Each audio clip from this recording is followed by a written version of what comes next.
Assalamualaikum warahmatullahi wabarakatuh. Halo semuanya, apa kabar? Dan tentunya selamat datang kembali di channel Kang Reno. Oke nih, di video kali ini kita akan review tema yang udah direkomendasikan oleh beberapa teman kita di beberapa hari yang lalu. Dan saya juga minta maaf karena baru kali ini bisa mereview temanya.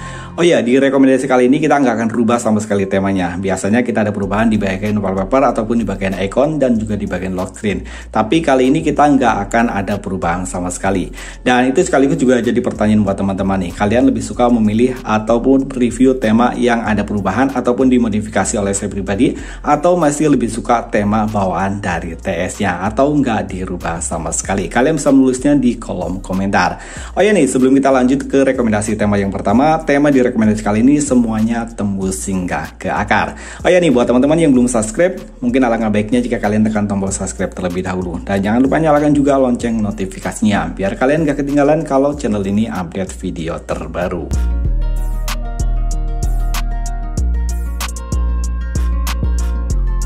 Dan oke nih, ini adalah rekomendasi tema atau review tema yang pertama. Buat teman-teman yang suka main game Genshin Impact, pasti kalian akan suka dengan tema ini. Kalian bisa mencari tema ini dengan judul DVRX Genshin. Ukuran file dari tema ini lumayan kecil ya, hanya 35,5 MB. Ini termasuk tergolong ukurannya kecil, mengingat tema ini tembus hingga ke akar.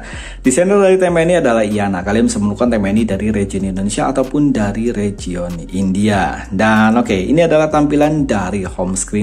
Di bagian atas ini ada sebuah widget yang cukup keren dan cukup ekstrim ya. Di widget jam, hari, kalender, dan perakhiran cuacanya nggak ada ya. Tapi di sini untuk widget jamnya ada dua versi digital dan juga versi analog. Yang versi analognya dia terkesannya mewah banget.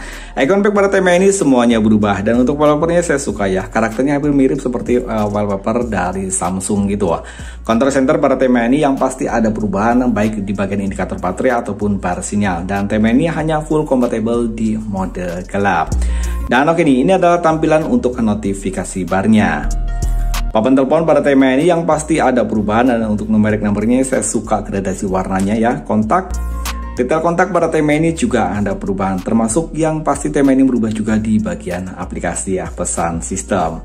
Dan oke nih, ini adalah tampilan untuk di bagian balon catnya. Warna ungunya itu saya suka ya.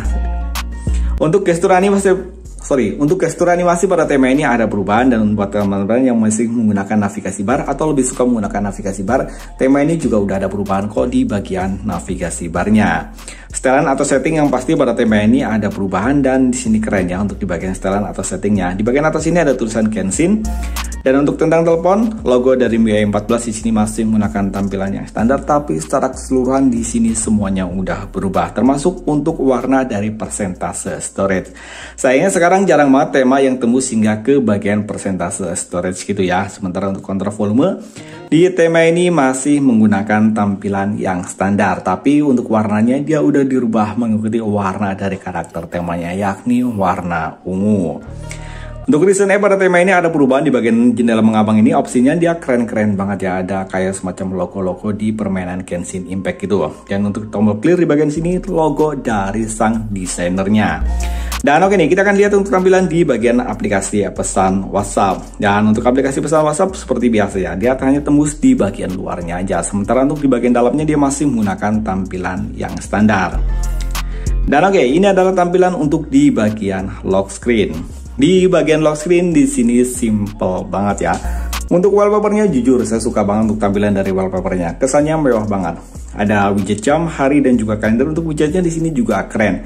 Di bagian bawah sini ada touch to open. Jadi kalian bisa menyentuh di bagian sini untuk membuka di bagian lock screen-nya.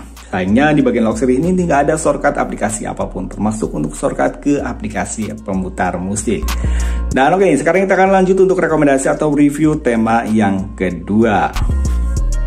Dan oke nih, ini adalah rekomendasi tema yang kedua. Kalian bisa mencari tema ini dengan judul Minato. Ini adalah salah satu tokoh dari serial Naruto. Buat kalian fans Naruto, pasti kalian gak asing dengan nama ini. Ukuran file dari tema ini lebih kecil sedikit dari tema yang pertama, yakni hanya 28,9 MB. Sementara untuk desainnya Alraj. Dan buat teman-teman ya, menginginkan tema ini dalam versi MTZ, kalian bisa mengunjungi channel YouTube dari Alraj. Untuk link channelnya nanti saya sertakan di kolom deskripsi. Dan jangan lupa di subscribe juga ya.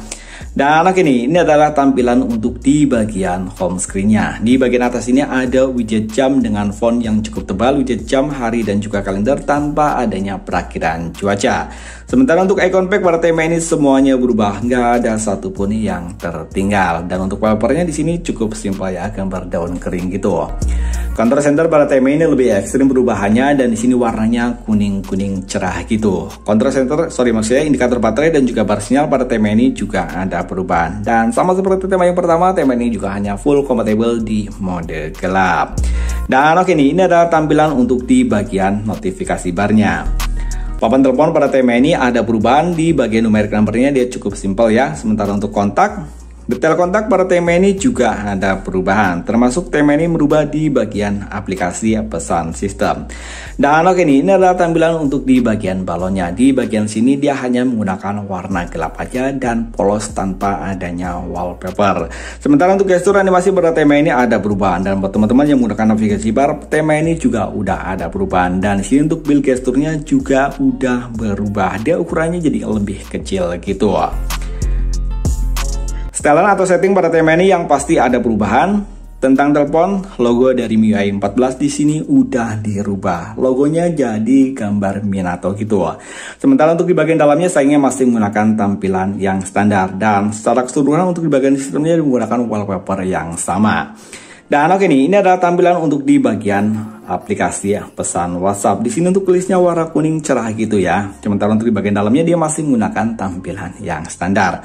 Kontrol volume pada tema ini ada perubahan, dia di bagian ukurannya dia jadi boncel gitu ya. Sementara untuk volume slitnya dia warnanya juga jadi berubah menjadi warna kuning. Sementara untuk listen app pada tema ini ada perubahan, baik opsi jendela mengambang di bagian atas ataupun tombol clear di bagian bawah sini yang udah dirubah jadi logonya jadi lebih keren gitu. Dan oke nih, ini adalah tampilan untuk di bagian lock screen-nya. Di bagian sini masih menggunakan wallpaper yang sama seperti yang ada di bagian home screen. Widgetnya juga masih menggunakan widget yang sama seperti yang ada di bagian home screen. Sayangnya sama seperti tema yang pertama tadi, di sini juga nggak ada shortcut aplikasi apapun. Di bagian bawah sini ada persentase dari baterai. Dan oke, itu tadi dua rekomendasi tema MIUI 14 tembus hingga ke akar. Like jika kalian suka dengan video ini, dan jangan ragu untuk dislike jika kalian tidak suka, karena itu jadi motivasi buat kita ke depannya nanti. Sampai ketemu lagi di video berikutnya. Assalamualaikum warahmatullahi wabarakatuh.